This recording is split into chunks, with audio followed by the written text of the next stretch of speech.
Hello दोस्तों, welcome to knowledge fume. दोस्तों, आज हम लोग क्लास 10 ज्योग्राफी चैप्टर 1 जिसका नाम है संसाधन एवं विकास। दोस्तों, आज हम लोग इस चैप्टर का एनसीईआरटी का क्वेश्चन सॉल्व करने वाले हैं। दोस्तों, अब हम लोग स्टार्ट करते हैं क्वेश्चन आंसर को। पहला जो क्वेश्चन आंसर है वो ऑब्जेक्टिव है। क्वेश्चन नंबर 1 क्या है? ऑब्जेक्टिव है, बहुवैकल्पिक प्रश्न है, यानी कि ऑब्जेक्टिव है। इसमें 3 प्रश्न है, क्वेश्चन नंबर 1, क्वेश्चन नंबर 2 और क्वेश्चन नंबर 3। तो 3 ऑब्जेक्टिव को सबसे पहले करते हैं, फिर हम लोग चलेंगे सब्जेक्टिव में। पहला ऑब्जेक्टिव यह है कि पंजाब में भूमि निम्नीकरण का निम्नलिखित में से मुख्य कारण क्या है। यानी कि अगर पंजाब में भूमि निम्नीकरण यानी कि वहाँ का भूमि की उपजाऊ क्षमता कम हो रहा है, तो सबसे मेन कारण क्या है? तो पंजाब में जो भूमि निम्नीकरण हो रहा है, इसके पीछे सबसे मेन कारण है अत्यधिक सिंचाई। पंजाब में अत्यधिक सिंचाई हो रहा है, जिसके वजह से वहाँ का भूमि का निम्नीकरण हो जा रहा है, यानी कि वहाँ का भूमि का उपजाऊ क्षमता क्या हो रहा है? कम हो जा रहा है। ठीक है दोस्तों, अब हम लोग चलते हैं ऑब्जेक्टिव में क्वेश्चन नंबर दूसरा पर। क्वेश्चन नंबर दूसरा क्या कह रहा है? निम्नलिखित में से किस प्रांत में सीढ़ीदार खेती की जाती है? सीढ़ीदार खेती यानी सोपानी खेती की जाती है। तो चैप्टर पढ़ाने के टाइम हम इस चीज़ का जिक्र किए थे, सबसे लास्ट में जिक्र किए थे कि जो उत्तराखंड है यहाँ पर क्या किया जाता है? सीढ़ीदार खेती किया जाता है उत्तराखंड प्रांत में। ठीक है दोस्तों, अब हम लोग चलते हैं ऑब्जेक्टिव का नेक्स्ट क्वेश्चन, वो है क्वेश्चन नंबर 3।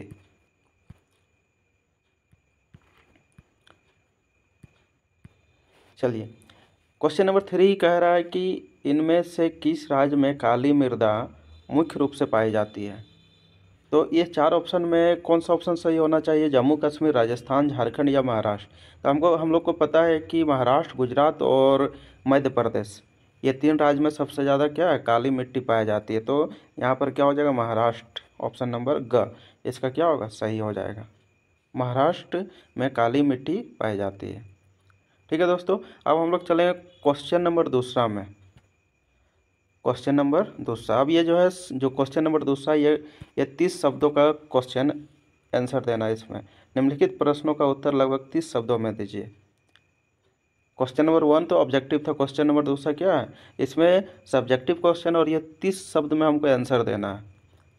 तो पहला क्वेश्चन है, क्वेश्चन नंबर दूसरा का पहला क्वेश्चन है, 3 राज्यों का नाम बताइए जहाँ काली मिट्टी पाई जाती है और इस प्रकार की मिट्टी में कौन सी फसल उगाई जाती है। तो 3 राज्य अभी हम जस्ट जिक्र किए, महाराष्ट्र हो गया, गुजरात हो गया और मध्य प्रदेश। ये 3 राज्य जहाँ पर कौन सी मिट्टी पाई जाती है? काली मिट्टी पाई जाती है।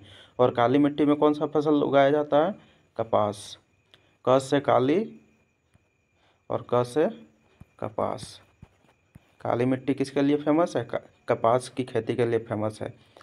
तो 3 राज्यों का नाम वो कौन कौन सा है? महाराष्ट्र, गुजरात और मध्य प्रदेश है, जहाँ पर काली मिट्टी पाई जाती है। और इस प्रकार के मिट्टी में कौन सा फसल उगाया जाता है? इस प्रकार का मिट्टी में कपास की खेती किया जाता है। ठीक है दोस्तों, अब हम लोग चलते हैं क्वेश्चन नंबर दूसरा नंबर का क्वेश्चन पर। तो अब ये क्वेश्चन कह रहा है, पूर्वी तट के नदी डेल्टाओं पर किस प्रकार की मिट्टी पाई जाती है? इस प्रकार की मिट्टी की 3 मुख्य विशेषताओं को वर्णन करें, या फिर 3 क्या क्या मेन विशेषता है उसको लिखें। तो पूर्वी तट, ये देखिए, ये भारत का कौन सा तट है? पूर्वी तट। ठीक, तो भारत का पूर्वी तट में कौन सा मिट्टी पाया जाता है? तो भारत के पूर्वी तट में जलोढ़ मिट्टी पाया जाता है। भारत का पूर्वी तट के नदी डेल्टाओं में कौन सा मिट्टी पाया जाता है? जलोढ़ मिट्टी पाया जाता है। तो चलिए, यहाँ से यहाँ तक का क्वेश्चन का आंसर तो हमको पता चल गया कि पूर्वी तट की नदी डेल्टाओं में किस प्रकार का मिट्टी पाया जाता है। तो जलोढ़ मिट्टी पाया जाता है। और इस प्रकार की मिट्टी का 3 मुख्य विशेषता क्या क्या है? तो बताइए, जलोढ़ मिट्टी का 3 क्या मेन विशेषता है, उसको लिख देना है। तो इस मिट्टी का विशेषता यह है कि यह मिट्टी सबसे उपजाऊ है। जितना भी मिट्टी है उन सभी मिट्टियों में जलोढ़ मिट्टी बहुत ज़्यादा उपजाऊ होता है। और इस मिट्टी में मुख्य रूप से चावल, गेहूं और गन्ना की खेती किया जाता है। और भारत का जो संपूर्ण उत्तरी मैदान है, किससे बना है? जलोढ़ मिट्टी से। ये जलोढ़ मिट्टी का 3 विशेषताएं हैं। ये मिट्टी सबसे ज़्यादा उपजाऊ होता है, इस मिट्टी पर चावल, गेहूं, गन्ना की खेती होती है। और ये संपूर्ण उत्तरी मैदान जो है, भारत का जो संपूर्ण उत्तरी मैदान, सब ये संपूर्ण उत्तरी मैदान, ये वाला हिस्सा जो है, इसका निर्माण किससे हुआ है? जलोढ़ मिट्टी से हुआ है। ठीक है दोस्तों, अब हम लोग चलते हैं क्वेश्चन नंबर दूसरा का 3rd नंबर क्वेश्चन पर। 3rd नंबर क्वेश्चन क्या कह रहा है कि पहाड़ी क्षेत्रों में मृदा अपरदन को रोकने के लिए क्या क्या कदम उठाया जाना चाहिए। जो पहाड़ी क्षेत्र है वहाँ पर जो मृदा अपरदन हो रहा है उसको रोकने के लिए कौन कौन सा कदम उठाना चाहिए हम लोग को। मृदा अपरदन क्या होता है सबसे पहले जानना ये जरूरी है। मृदा अपरदन उसको कहते हैं अगर पानी के वजह से, हवा के वजह से एक जगह का मिट्टी कट करके बह करके दूसरा जगह चल जाता है तो उसको क्या कहते हैं, मृदा अपरदन। तो मृदा अपरदन को कैसे रोका जा सकता है, तो मृदा अपरदन को रोकने का बहुत सारा तरीका है। मृदा अपरदन को रोकने के लिए अत्यधिक पशु चराई पर क्या करना चाहिए, कंट्रोल करना चाहिए। काफ़ी मात्रा में पेड़ पौधा लगाना चाहिए, क्योंकि पेड़ पौधा लगाने से मृदा अपरदन की समस्या से हम लोग निजात पा सकते हैं। पर्वतीय क्षेत्र में हम लोग बांध बना करके मृदा अपरदन को रोक सकते हैं। इसके साथ ही साथ मृदा अपरदन को रोकने का और भी तरीका है। पर्वतीय क्षेत्रों में सीढ़ीदार खेती यानी कि सोपानिक खेती करके हम मृदा अपरदन को क्या कर सकते हैं, रोक सकते हैं। और मृदा अपरदन को रोकने का एक और तरीका है, झाड़ीदार पेड़ पौधा लगा करके हम क्या कर सकते हैं, मृदा अपरदन को रोका जा सकता है, रोका जा सकता है। ठीक है दोस्तों, तो मृदा अपरदन को रोकने का कौन कौन सा तरीका है उसके बारे में हमसे पूछा था। तो मृदा अपरदन को रोकने का बहुत सारा तरीका है।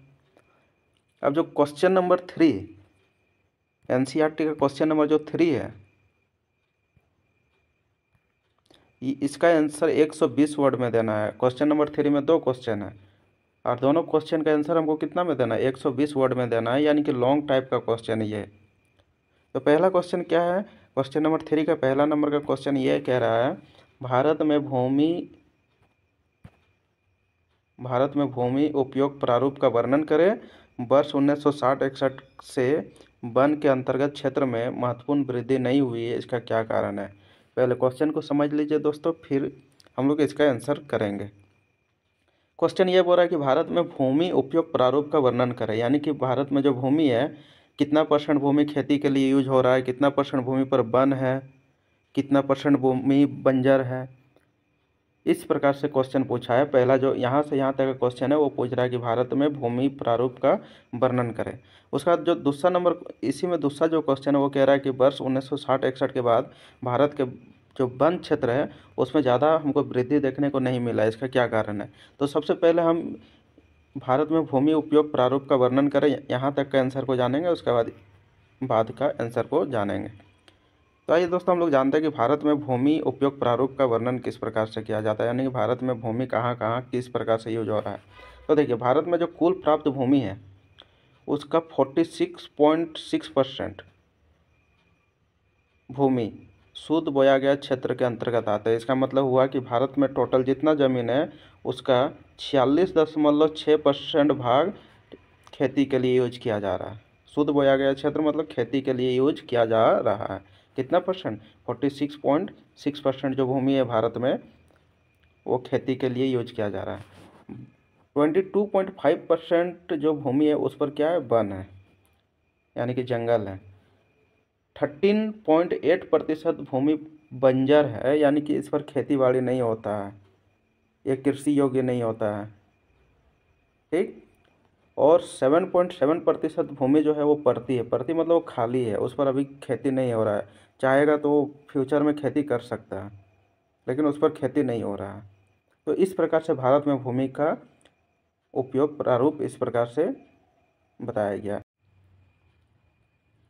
दोस्तों, अब हम लोग जानेंगे कि 1960-61 के बाद भारत के वन क्षेत्र में ज़्यादा वृद्धि देखने को नहीं मिला। क्यों नहीं मिला, इसका हमको आंसर जानना है। तो आइए हम लोग इसका आंसर जानते हैं कि 1960-61 के बाद भारत का जो वन क्षेत्र है उसमें 1960-61 के बाद ज़्यादा वृद्धि देखने को नहीं मिला। इसके पीछे कुछ महत्वपूर्ण कारण है। वो कौन कौन सा कारण है? क्योंकि 1960-61 के बाद वनों की अंधाधुंध कटाई हुआ और अंधाधुंध कटाई होने के बाद नए नए पेड़ पौधे कम लगाया गया, यानी कि पेड़ पौधों को काटा गया ज़्यादा और नए नए पेड़ पौधे को लगाया गया कम, जिसके कारण से स्वाभाविक है कि पेड़ पौधों की संख्या में क्या हो गया, कमी देखने को मिला, यानी वन क्षेत्र में ज़्यादा वृद्धि देखने को नहीं मिला। क्यों? क्योंकि पेड़ों को ज़्यादा काटा गया 1960-61 के बाद और उसके जगह पर कम पेड़ लगाए गए। पहला कारण यह है। 1960-61 के बाद वन क्षेत्र में ज़्यादा वृद्धि देखने को अगर नहीं मिला तो इसके पीछे दूसरा कारण है उद्योगों का विस्तार हुआ, खनन क्षेत्र का विकास हुआ, यानी कि नए नए फैक्ट्री लगा, नया नया माइनिंग क्षेत्र का विकास हुआ, जिसके कारण से जंगलों को उजाड़ा गया। और यही कारण है कि 1960-61 के बाद हमको वन क्षेत्र में ज़्यादा वृद्धि देखने को नहीं मिला।